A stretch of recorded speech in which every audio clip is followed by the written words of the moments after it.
জয় জয়তী আজি শুভক্ষণত সমবেত হোৱা আপোনালোক সকলোৰে প্ৰতি মই মোৰ গভীৰ শ্ৰদ্ধা জ্ঞাপন কৰিছোঁ আৰু এই পবিত্ৰ বৰনামঘৰৰ পৰম পূজনীয় বৈষ্ণৱপ্ৰাণ ভক্তবৃন্দলৈ মোৰ গভীৰ প্ৰণিপাত যাচিছোঁ।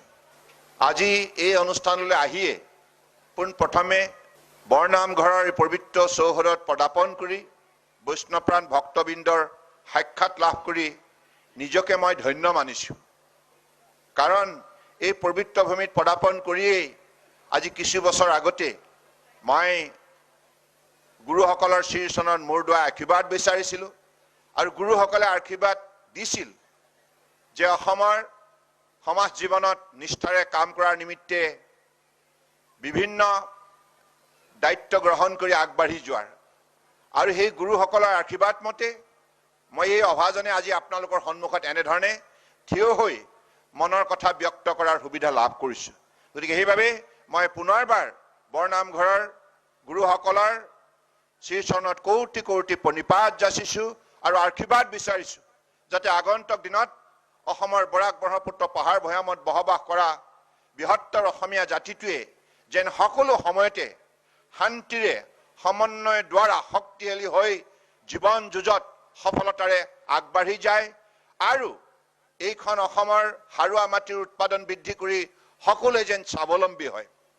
আজি এই পবিত্ৰ ভূমিত বীৰ ৰাঘৱ মৰাণৰ প্ৰতি মই গভীৰ শ্ৰদ্ধাঞ্জলি জ্ঞাপন কৰিছোঁ, যিগৰাকী অসমীয়া জাতীয় জীৱনৰ প্ৰবাদ পুৰুষে কেনেধৰণে এজন সাধাৰণ খেতিয়কৰ পুত্ৰ হৈও সততা নিষ্ঠাৰে জাতিৰ স্বাভিমান ৰক্ষা কৰাৰ বাবে নিষ্ঠাৰে বলিষ্ঠ পদক্ষেপ ল'ব পাৰে আৰু তেখেতৰ সাৰ্বজনীন দৃষ্টিভংগীৰে সকলোকে একাকাৰ কৰি সমাজখনৰ মাজত ঐক্যবদ্ধতা সৃষ্টি কৰাৰ যি উল্লেখযোগ্য উদাহৰণ তেখেতে দাঙি ধৰি গৈছে। গতিকে আগন্তুক দিনত সেই আদৰ্শৰে আমি নিৰ্ভীকতা আমাৰ অসমৰ সমাজ জীৱনক বিশ্বৰ বুকুত শক্তিশালী কৰি তুলিব লাগিব। বীৰ ৰাঘৱ মৰাণ অসমীয়া জাতীয় জীৱনৰ প্ৰবাদ পুৰুষ। এইগৰাকী মহান বীৰৰ আদৰ্শলৈ আগন্তুক দিনত আমি বিশ্বজয় কৰিব লাগিব।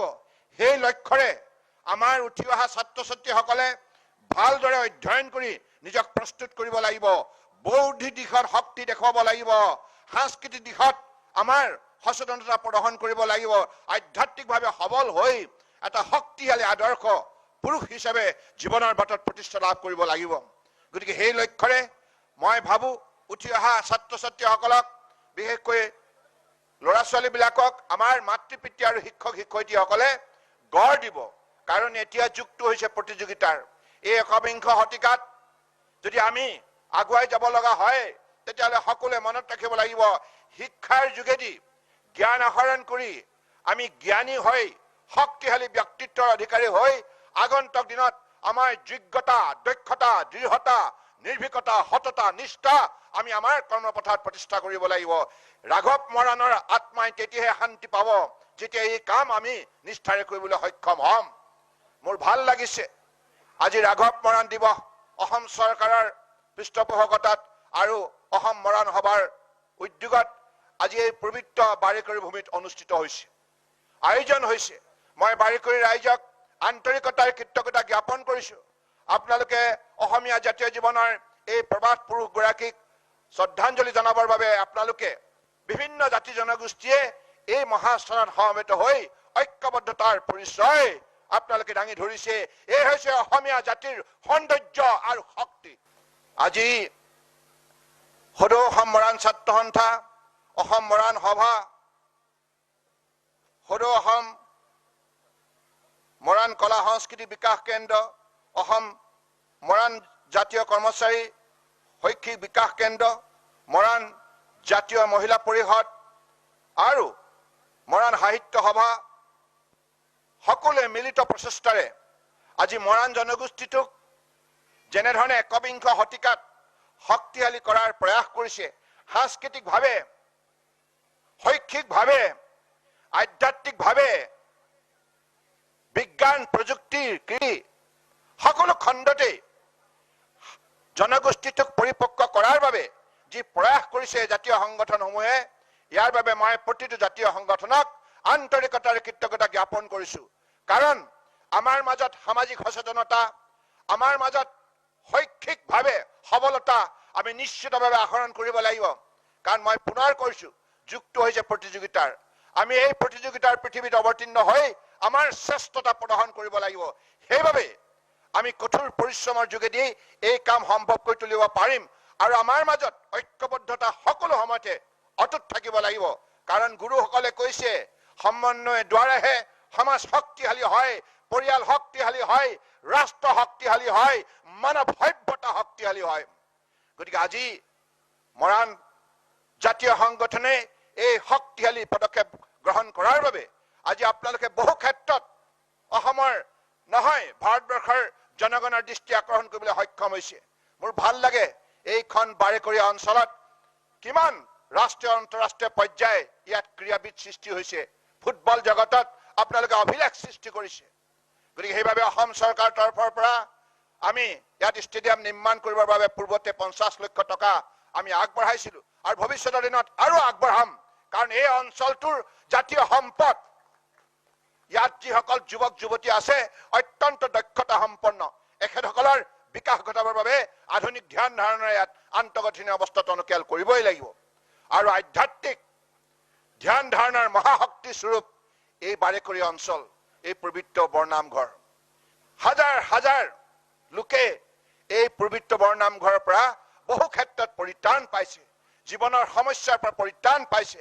আৰু বহুৱে এই পবিত্ৰ বৰনামঘৰৰ পৰা আশীৰ্বাদ বুটলি আজি বিভিন্ন ক্ষেত্ৰত তেখেতসকলে সফলতা অৰ্জন কৰিছে। গতিকে আধ্যাত্মিকভাৱেও এই অঞ্চলৰ যি সবলতা আছে এই কথা আমি সকলোৱে গভীৰভাৱে উপলব্ধি কৰোঁ।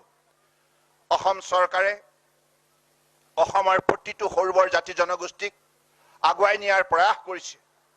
আৰু সেইবাবে আজি আপোনালোকে দেখিছে এই বিজেপি নেতৃত্বাধীন মিত্ৰজোঁটৰ চৰকাৰখনে 2016 চনৰ পৰাই সৰু বৰ অসমৰ বুকুত থকা প্ৰতিটো জাতি জনগোষ্ঠীৰ কৃষ্টি সংস্কৃতি, ভাষা, সাহিত্যতা, ঐতিহ্য ৰক্ষা কৰাৰ কামত নিষ্ঠাৰে আত্মনিয়োগ কৰিছে।